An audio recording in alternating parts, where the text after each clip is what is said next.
हम देख रहे हैं उत्तर देने के तरीके, ठीक है ना। क्वेश्चंस को छोड़ के, क्वेश्चन के आंसर तो शॉर्ट में देते ही हैं, पर जो एफर्मेटिव असर्टिव सेंटेंसेस होते हैं ना, उसमें भी सहमति दर्शाने के लिए उत्तर की तरह बोला जाता है, उत्तर देने की तरह बोला जाता है, ठीक है ना।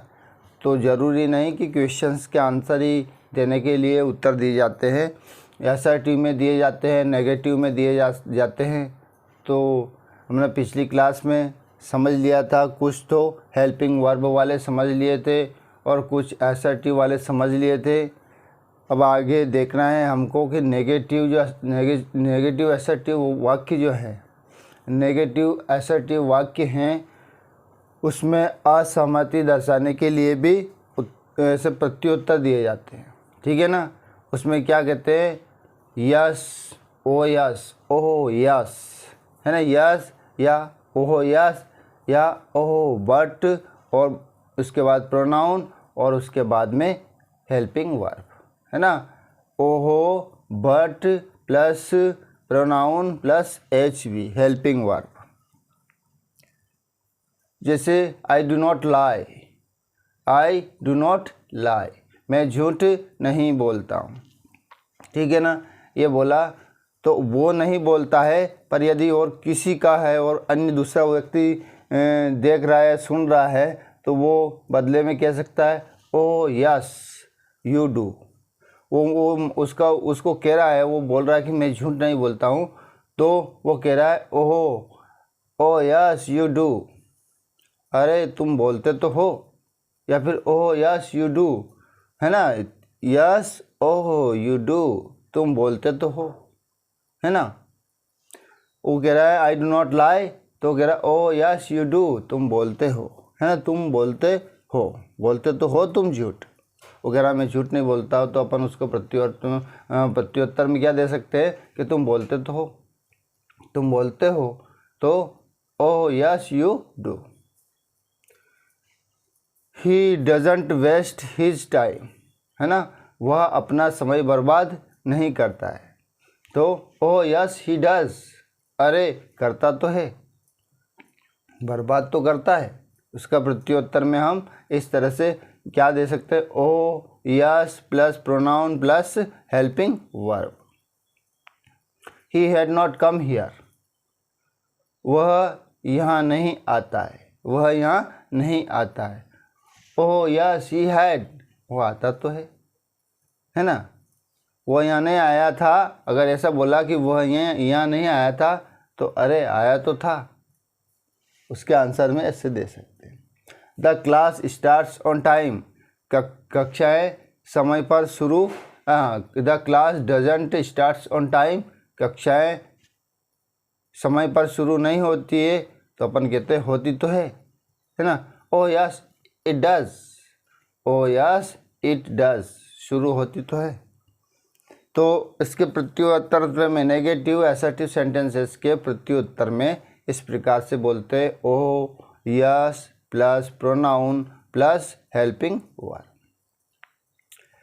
नेक्स्ट है जो सकारात्मक वाक्य है, जो सकारात्मक है, असर्टिव वाक्य है, उसको सकारात्मक ही तरीके से प्रत्युत्तर, उसका जवाब दिया जाता है, ठीक है ना। जो सकारात्मक असर्टिव सेंटेंसेस है, उसका आंसर या रिप्लाई भी सकारात्मक तरीके से दिया जाता है। तो उसमें देते समय कैसी संरचना होती है, सब्जेक्ट बोलते हैं, आंसर देते समय क्या बोलते हैं, सब्जेक्ट बोलते हैं, हेल्पिंग वर्ब बोलते हैं और टू भी बोलते हैं।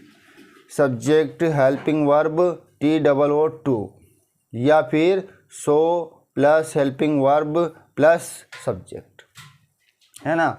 इस तरह से प्रत्युत्तर दिया जाता है। Mohan can speak English, Mohan can speak English, तो इसका आंसर क्या होगा, आई कैन टू। मोहन अंग्रेजी बोल सकता है, तो मैं भी बोल सकता हूँ। देखिएगा, इसको समझ लीजिएगा कि प्रत्युत्तर देते समय क्या करेंगे। हमने क्या बोला था कि सबसे पहले या तो बट, है ना, बट लिखेंगे प्लस हेल्पिंग वर्ब, है ना, प्लस टू। TOO यानी भी। टू का मतलब क्या होता है? टू का मतलब होता है भी, है ना। या फिर सो, या फिर बट हेल्पिंग वर्ब टू। देखिए जैसे मोहन कैन स्पीक इंग्लिश, तो बट और सब्जेक्ट कहाँ गया? But plus subject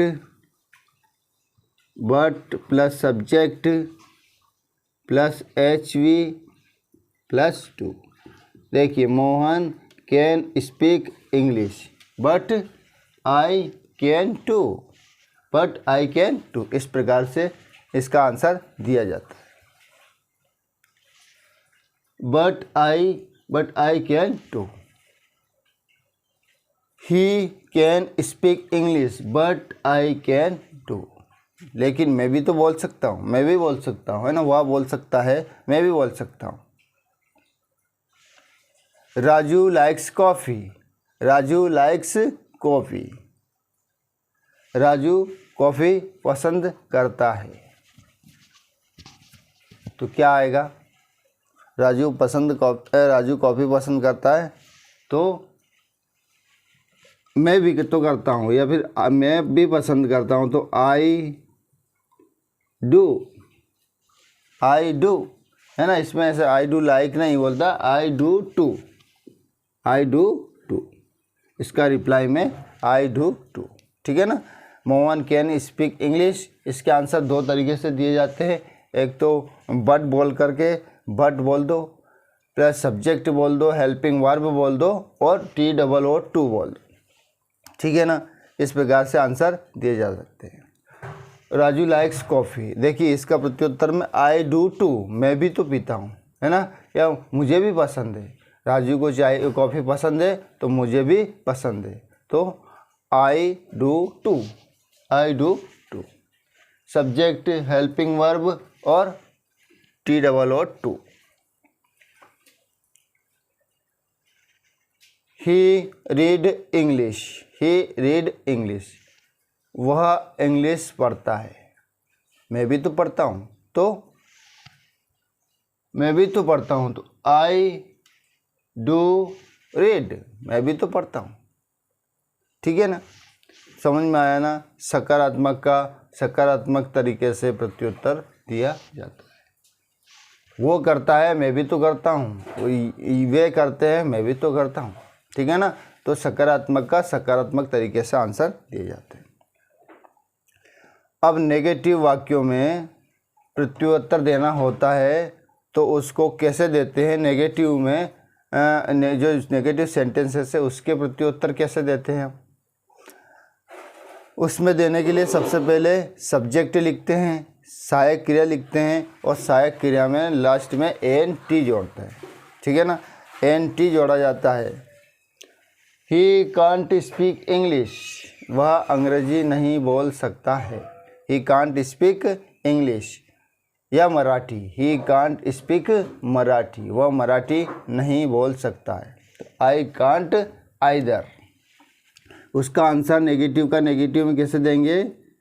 subject plus helping verb, subject plus helping verb plus NT, जो भी है ना उसमें NT प्लस आइदर, EITHER, ठीक है ना। तो क्या होगा इसका?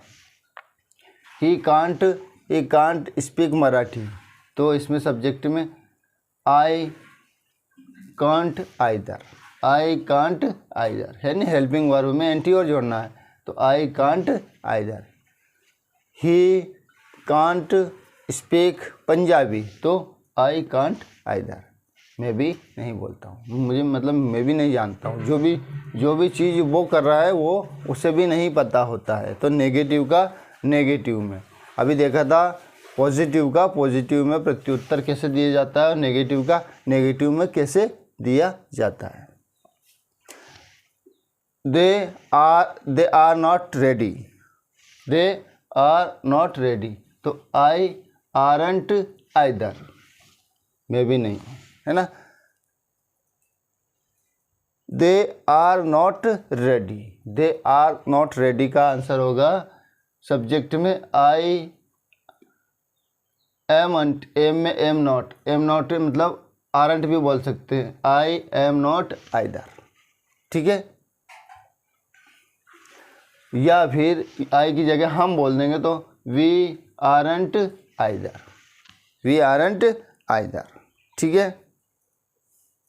आई did not like it, I did not like it, तो he did not like it, तो सब्जेक्ट बोला I did not, didn't, I didn't either, I didn't either, ठीक है। ये नेगेटिव का नेगेटिव में प्रत्युत्तर देने के लिए, पॉजिटिव का पॉजिटिव में प्रत्युत्तर देने के लिए समझ लिए हम, है ना। अब नेगेटिव का एफर्मेटिव में और एफर्मेटिव का नेगेटिव में कैसे आंसर दिया जाता है वो भी देख लेते हैं हम, ठीक है ना।